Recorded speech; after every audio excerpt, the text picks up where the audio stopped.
देवी प्रपन्नार्तिहरे प्रसीद प्रसीद मातार्जगतोऽखिलस्य प्रसीद विश्वेश्वरी पाहि विश्वं त्वमेश्वरी देवी चराचरस्य सर्वमङ्गलमाङ्गल्ये शिवे सर्वार्थसाधिके शरण्ये त्र्यंबके गौरी नारायणी नमस्तुते। आप श्री कार्तिक देवी भागवत श्रवण कर रहे हैं। ये कार्तिक का महीना माँ भगवती के 3 रूप हैं, महाकाली, महालक्ष्मी और महासरस्वती। तो ये महाकाली, महालक्ष्मी, महासरस्वती ये तीनों रूप से महाकाली बनकर के संहार करती हैं, महालक्ष्मी बनकर के संसार को वैभव देती हैं और महासरस्वती बनकर के संसार को ज्ञान प्रदान करती हैं।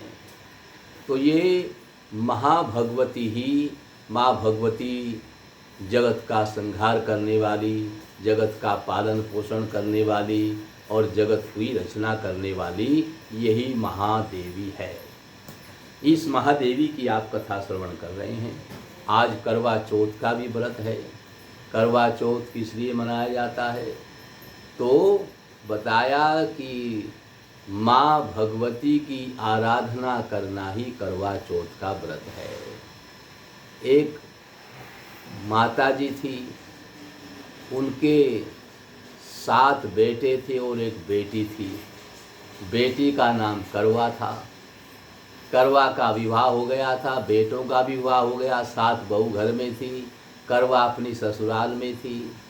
वहाँ नदी के किनारे उसके पति स्नान करने के लिए गए और नदी में स्नान करने लगे तो उसको एक मगरमच्छ जो होता है नदियों में, उसने उसको निगलना प्रारंभ कर दिया, पैर पकड़ लिया।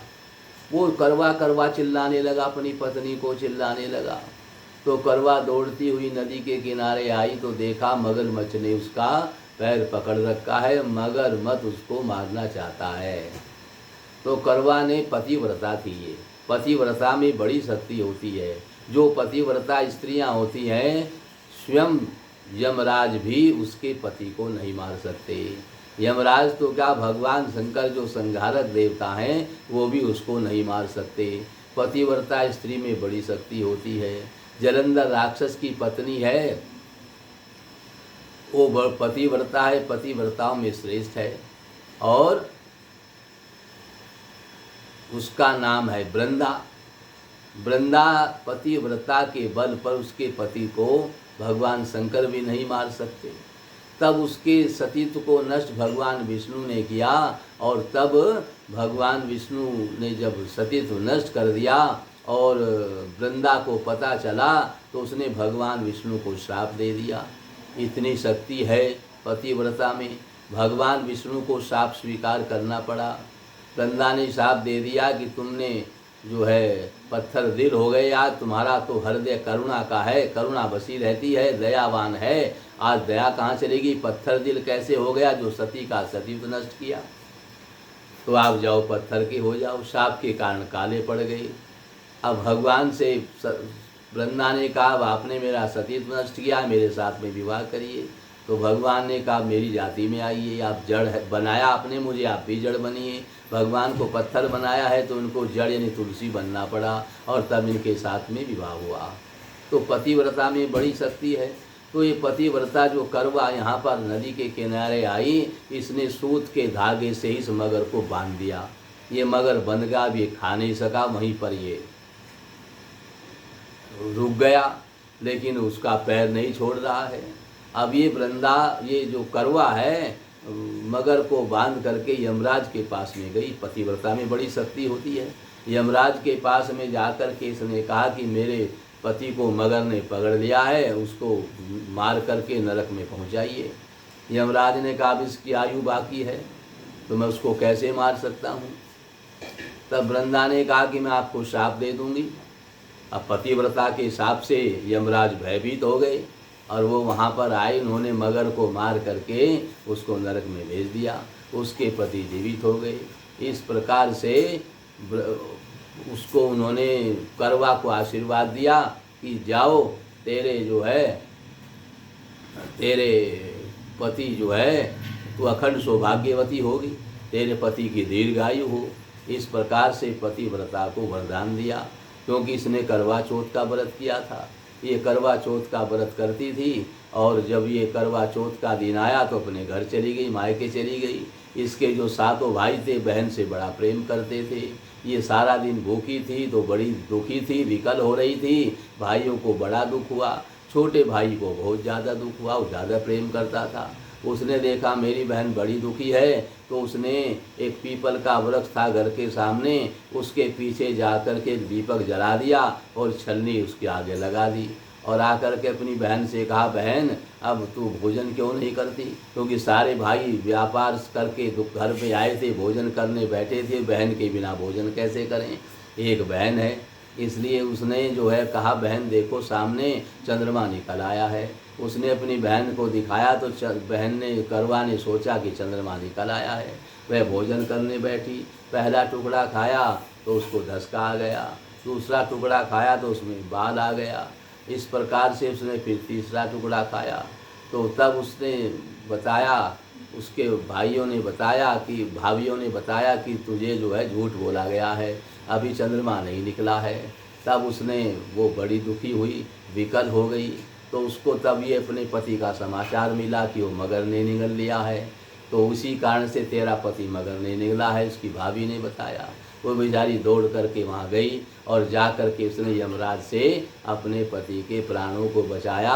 और बचाया ही नहीं कि उसने अपने जो है पति की दीर्घ आयु भी यमराज से मांग ली। इस प्रकार से व्रत करने से उसके पति की दीर्घायु होती है। जैसा इस करवा को वरदान मिला, ऐसा सबको मिले।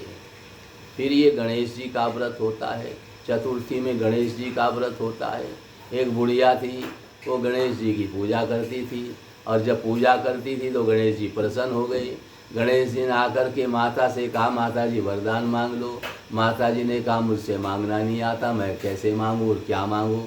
तो गणेश जी बोले, अपनी बहू बेटा से पूछ ले, अपने अड़ोसी पड़ोसी से पूछ ले, किसी से पूछ ले क्या मांगना चाहिए, मैं कल फिर आ जाऊँगा। क्योंकि भगवान तो भक्ति के अधीन है, जब उनकी पूजा करेंगे आपके अधीन हो जाएंगे। तो गणेश जी, बुढ़िया ने कहा, ठीक है मैं कल मांगूंगी। उसने अपनी बहू से कहा, बहू गणेश जी आए थे, मुझे वरदान देने कह रहे हैं, क्या मांगूँ? बहू ने कहा, नाती मांग ले, पोता मांग ले। तो उसने कहा ठीक है। फिर बेटे से पूछा, बेटा गणेश जी आए थे, वरदान देने के लिए कह रहे थे, अब मैं क्या वरदान मांगूँ? तो बेटे ने कहा, धन मांग ले। तो बुढ़िया ने कहा, ये तो अपने अपने लालच में है, बेटा धन मांग रहा है, बहू न पोता मांग रही है। तो फिर पड़ोसी से पूछूं, पड़ोस की बुढ़िया एक दो उसके पास उठती बैठती थी, उनसे वार्ता होती थी। बुढ़िया पड़ोस की बुढ़िया के पास में गई कि बेटा गणेश जी आए थे, वरदान देने को कह रहे हैं, मुझसे मांगना नहीं आता, बेटा कह रहा धन मांग ले, बहू कह रहा पोता मांग ले, अब तू बता मैं क्या मांगूँ? पड़ोसी बुढ़िया ने कहा, तू अपने नेत्र की ज्योति मांग, सब तो अपने अपने स्वार्थ की बात कर रहे हैं, तेरे नेत्रों में ज्योति आ जाएगी, तुझे दिखने लगेगा तो तू बढ़िया रहेगी, बुढ़ापे में और क्या चाहिए? उसने कहा ठीक है। बुढ़िया बोली, कोई नेत्र कह रहा है, कोई कुछ कह रहा है, सब बात कह रहे हैं, मैं ऐसा वरदान मांग लूँ जो सबका काम हो जाए, सबकी इच्छा पूरी हो जाए। ऐसा विचार करके बुढ़िया ने, गणेश जी सवेरे आए, पूजा वो करती थी, पूजा करके उठी, गणेश जी आए, बुढ़िया अब बता क्या वरदान मांगना है, तो वरदान मांग ले। बुढ़िया ने कहा, मैं सबके लिए मांग लेती हूँ। अपने मन में विचार ऐसा पहले ही बुढ़िया ने कर लिया था। बुढ़िया ने कहा, गणेश जी महाराज आप मेरी पूजा से प्रसन्न हैं तो मुझे 9 करोड़ की माया दें, निरोगी काया दें, अमर सुहाग दें, आँखों में प्रकाश दें, नाती पोता दें, और समस्त परिवार को सुख दें, और फिर अंत में मुझे मोक्ष भी दें। गणेश जी ने कहा, बुढ़िया तूने तो मुझे ठग लिया, तूने तो से एक बात में सारी बात मांग ली। बुढ़िया ने कहा, फिर क्या करूं जब मांगना ही है? गणेश जी ने कहा, कोई बात नहीं, अब मैंने तुझे मांगने को कहा था, मैं तेरी पूजा से प्रसन्न भी हूँ, इसलिए तुझे सब मिलेगा। और ऐसा कह करके गणेश जी अंतर ध्यान हो गए।